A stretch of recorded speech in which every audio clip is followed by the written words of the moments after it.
Right, we're here in Phoenix, Arizona at the office of Joe and Brian Harris. We're down here planning the annual event for next year and thought while we were here, we would take the opportunity to show you one of the finest offices in America. So, Joe and Brian, take it away. I want to take just a minute to share with you guys a little bit about our office, maybe something that's a little bit different, some of the things that make our office unique. Right now we're standing in the waiting room. We've tried to decorate our office instead of putting artwork on the walls, actually black and white photos of our own patients. In the past we did a lot of the discus photos, and we finally realized that we had enough patients that have gone through a smile design process or teeth whitening and teeth straightening that we'd start to celebrate our own patients and their smiles. So all the different pictures that you see on the walls are patients of ours in the past that have had some type of cosmetic procedure. Another little interesting thing we did over here to the side behind the desk was to put just some simple little waterfalls on the wall. Not that difficult to do. They just hang right on the wall and run a simple, easy tube to a pump, but it just gives the office a different feel without having to invest a lot in a big fancy fountain. So with the artwork we display on the walls, we actually found a patient of ours who is a very good photographer that does really good black and white work, and we worked out a deal with her to where we would pay for a sitting fee for every patient that goes through a smile design case, and with that sitting fee they get a free 8x10. You know, and their part of the deal is just to allow us to advertise their smile on our wall, and then guarantees that we have several black and whites to choose from that we can change out at different times. It gets the photographer business, and it gets the patient something neat that they can take home to celebrate their smile. So. I thought I'd just give you a little brief tour of the office. When we set this up, it was done with emphasis on our patients. What would be the best for them in terms of their experience dentally, but also their experience in dealing with staff. So it was set up to minimize people sitting at the front desk, going over their statements, going over their insurance, things like that. Taking off of teachings that I've received a lot of different places. All of the transactions are handled in the operatory by the treatment coordinator who knows everything that transpired at that visit. If a procedure changed from being a filling to being a crown, she knows more about it than anybody else. Transactions are handled there. We have a portable MasterCard machine that can go into any room. Everything is planned ahead of time so they know exactly what the fee is going to be, and we feel that's a benefit to them. Going into the other half of the office, my son and I share 4 operatories. We each work out of basically 2. Once in a while we overlap each other, but basically we each have 2 operatories, and we each have 2 treatment coordinators or assistants that work with us. Again, it's set up primarily for the comfort and ease of the patient, and we do have a lot of high-tech things here, but the things we have, we feel, are those that really give our patients a benefit, something they wouldn't have otherwise. We're digital, both in terms of the charts and x-rays and all that.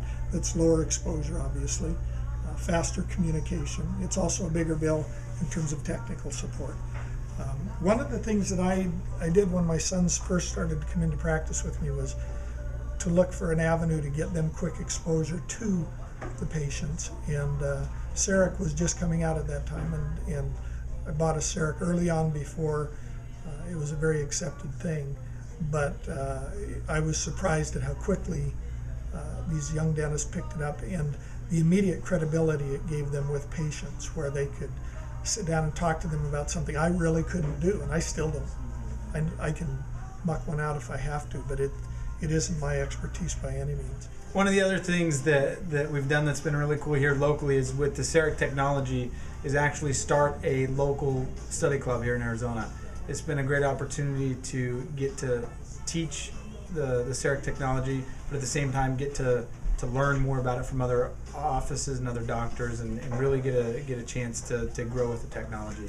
So if you have CEREC, or if you have a technology that is kind of specific to you or to other offices in your area, start a study club. Do something unique with other groups of doctors. It's a great way to grow and learn more yourself while helping others learn more about the technology. One of the things I wanted to mention in regard to how our office works is that I have 3 sons that are dentists.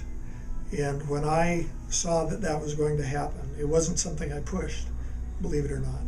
My sons got to meet these amazing dentists through Crown Council, through PAC Live, other programs that I was involved with, and they developed a passion for it. And seeing that they were coming in, and we're a close family, I wanted to do that right. And so we began to seek out people who had made it work.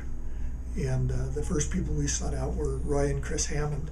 And they were very generous with us, sat down with us. I expected them to just tell us how wonderful it was. And basically what they told us was, it's not easy.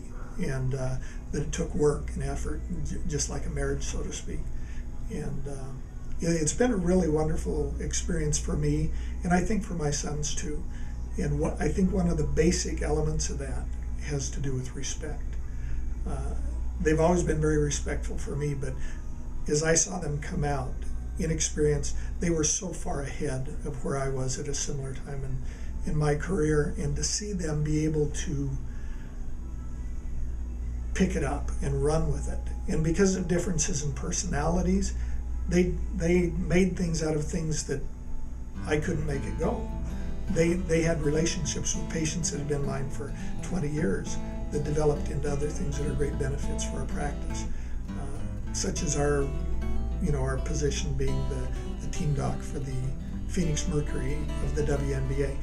That's not a big moneymaker for us or anything else, but it's been a big exposure community-wide for us, getting us out there.